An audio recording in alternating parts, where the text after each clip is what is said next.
in your sleuth. Here's where you can bring in fluency. And again, just match your small group instruction to the students who need the differentiation based on the formative assessment that you're collecting. The idea behind the third part of the lesson is to parallel what's going on in the first part of the lesson. So you have whole group writing. Instead of arbitrarily teaching a particular writing concept, again, you're mimicking exactly what you taught with the reading lesson, so that we're teaching students to look at the literature through the eyes of an author. You're exaggerating, in most cases, what an author does really well in that reading lesson, and then you're giving them a chance to recreate it in the writing lesson.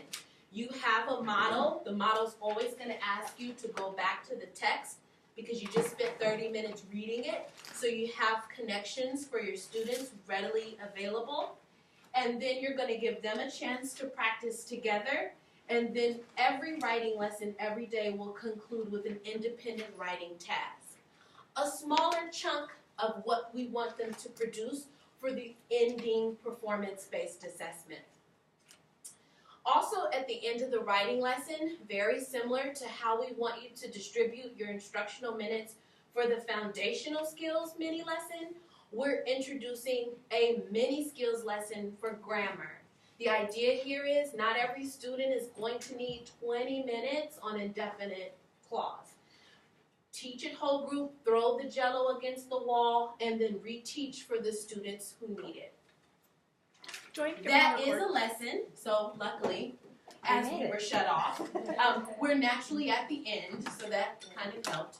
I will say, with this 1 minute before we open up for questions, full suite of assessment, very similar to Reading Street. You can assess at every level, diagnostic and benchmark.